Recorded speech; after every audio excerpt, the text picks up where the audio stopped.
अस्सलाम वालेकुम दोस्तों, कैसे हैं आप सब लोग। उम्मीद करता हूँ आप सब लोग ठीक होंगे। दोस्तों, आज हम जिस वीज़े के बारे में आपको डिटेल देने लगे हैं वो इराक़ का वर्क वीज़ा है।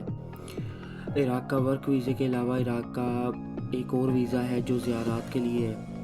अमूमन पाकिस्तानी जो काम करने के लिए आते हैं वो ज़ियारत के वीज़े पे आते हैं और आकर स्लिप हो जाते हैं, ठीक है, जिसके बाद उनको बहुत सारी मुश्किलात का सामना करना पड़ता है। इराक़ के वीज़े के लिए बहुत सारी ऐसी चीज़ें हैं जो आपके नॉलेज में नहीं है और जिसका बहुत सारे एजेंट लोग जो है वो फ़ायदा उठाते हैं और उस फ़ायदे की बिना पर आपको जो है वो आपको उसके काफ़ी ज़्यादा जो है ना मनफ़ी असरात होते हैं। तो अभी हम उस इंफॉर्मेशन के बारे में बात करेंगे और आपको फुल डिटेल देंगे कि आप किस तरह से आ सकते हैं ईज़िली, ठीक है, ज़ियारत के लिए क्या कितने पैसे हैं, कितने अखराजात हैं, कैसे आ सकते हैं। देखिए, इराक़ आने के लिए 2 रास्ते हैं, या तो आप बाय एयर आ सकते हैं और या आप ईरान के थ्रू बाय रोड आ सकते हैं। तो पहले हम बात करते हैं ईरान की, ठीक है। आपको ईरान का वीज़ा लेने के लिए किसी भी किस्म की कोई भी मुश्किल का सामना नहीं करना पड़ेगा। आपको आपके पासपोर्ट पे जो है वो एक्सपायरी डेट मतलब आपका 6 मंथ वैलिड हो, कि 6 मंथ अभी पड़े हो एक्सपायर होने में आपका पासपोर्ट, तो आपको ईरान का और इराक़ का वीज़ा मिल जाता है। तो ईरान के वीज़े के लिए आपको सबसे पहले जो है वो आप लाहौर जा सकते हैं। ईरान की जो एम्बेसी है, ठीक है, लाहौर में है, इस्लामाबाद में है, कराची में है।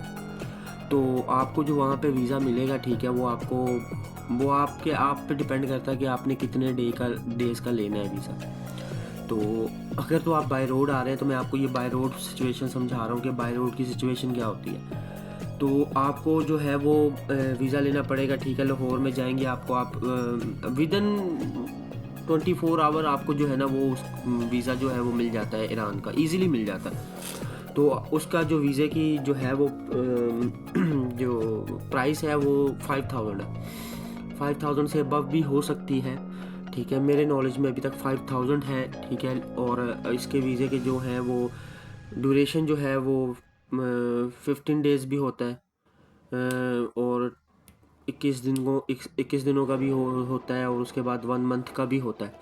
तो आप 1 मंथ के लिए अप्लाई करें, ठीक है, क्योंकि ये 1 मंथ के लिए आप इसलिए अप्लाई करें क्योंकि पता नहीं होता कि आप इराक़ जाएँ और आगे जाकर वो जो है बॉर्डर बंद हो जाए और आप फिर ईरान में बैठे रहें और आपको फिर मुश्किलात का सामना करना पड़े। अगर आप 10 दिन का वीज़ा लेते हैं और वो फिर बॉर्डर ना खुलने की वजह से एक्सपायर हो जाए वहाँ पर और आप फिर ना इराक़ जा सकें और फिर आपको बहुत सारी मुश्किलात का सामना करना पड़ता है। तो इसलिए आपको जो है वो मैं ये इन्फॉर्मेशन जो दे रहा हूँ इसके लिए आप है कि आप 1 मंथ का ही वीज़ा लें। अच्छा, 1 मंथ का जब आप वीज़ा लेंगे तो आप सबसे पहले जो है आपको 1 मंथ का वीज़ा मिला, उसके बाद आप इस्लामाबाद जाएँ।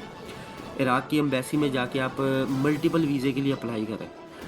वर्क वीज़ा जो है वो इराक़ का मिल रहा है, बट वो तकरीबन भी वो 8 साढ़े 8 लाख का मिलता है, लेकिन वो 8 साढ़े 8 लाख का वीज़ा 5 साल के लिए वैलिड है।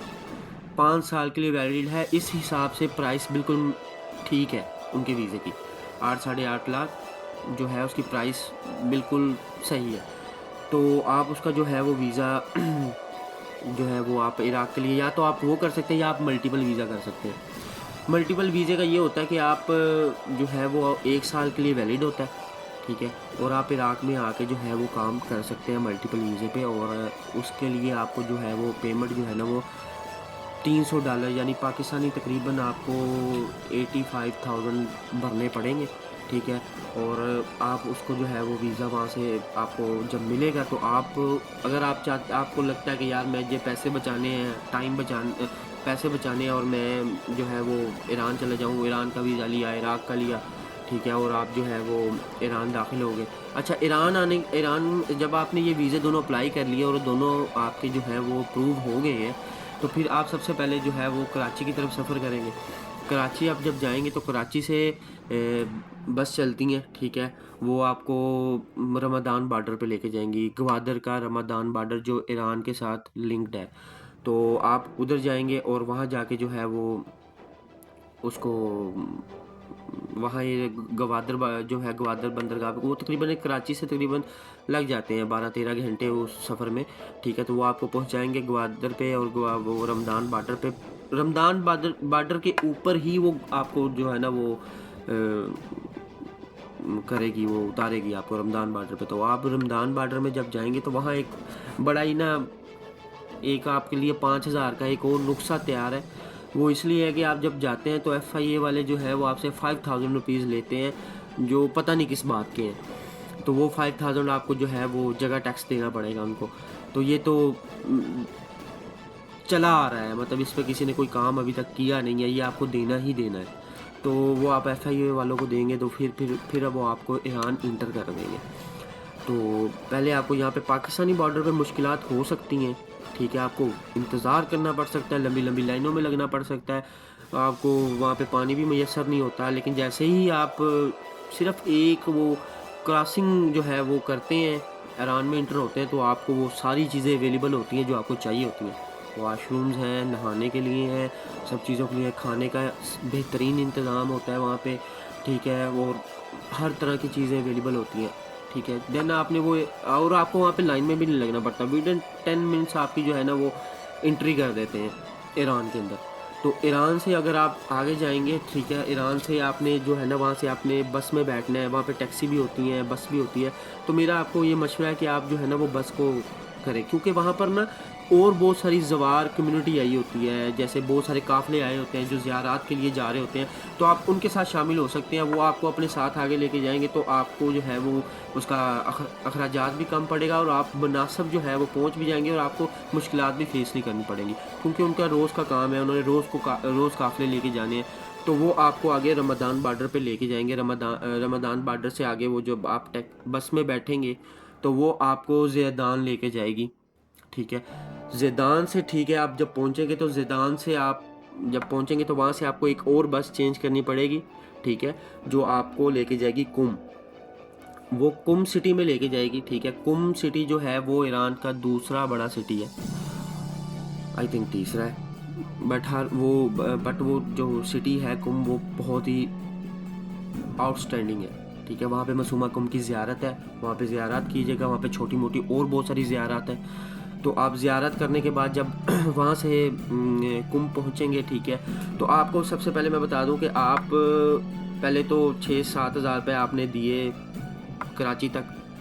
कराची से आगे आपको 3,000 की टिकट पड़ेगी रमदान बार्डर की, ठीक है। तो ये 7 और जो है वो 3, ठीक है, ये हो गए आपके 10,000 रुपये। तो फिर आपको 2500 पाकिस्तानी की जो टिकट है ना वो ज़ेदान की पड़ेगी। तो आप जब ज़ेदान जाएंगे ये आपके 13,000 हो जाएंगे और इतने की 3,000 के लगभग आप कुम की टिकट मिलेगी।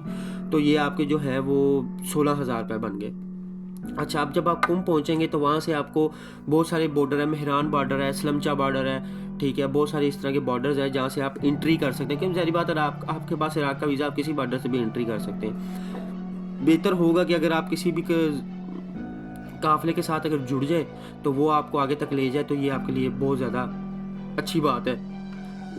इससे आपका जो है मसला भी हल हो जाएगा। तो आप जो है उनके साथ जाएंगे, ठीक है, तो आपको सलमचा बार्डर में पहुंचेंगे और आपको वहाँ पे एंट्री मिलेगी। वो भी अगर आप कुम से वहाँ जाएंगे तो ये भी आपकी जो है ना टिकट जो है वो तकरीबन भी आलमोस्ट 3,000 ही बनेगी। अच्छा, अगर आप रिहाइश को देख लें कि ईरान में अगर आपको रहना पड़ता है, खाना पड़ता है, तो उसकी एक्सपेंसेस कितने आएंगे, ठीक है। जैसे अभी हमने किया था कि आपको कुम तक जो है वो आपके 16, पाकिस्तान से कुम तक आपको 16,000 रुपये आपके बन गए, ठीक है, 16,000 रुपये आपके बने हैं। और उसके बाद जो है वो आप जो है वो जाते हैं सलमचा बॉर्डर पे, तो आपको 3,000 रुपये और बढ़ना पड़ता है, जो 19,000 रुपये हो जाता है। हम राउंड फिगर कर लेते हैं कि आपका 20,000 रुपीज़ इस पे खर्चा आ चुका, ठीक है, 20,000 रुपीज़ आपका इस पे खर्चा आ चुका है। और आप उसके बाद अगर आप 1 दिन 2 दिन कुम में स्टे करते हैं, क्योंकि ज़ेदान में तो कोई स्टे करने का फ़ायदा है नहीं, तो कुम में ही स्टे करेंगे।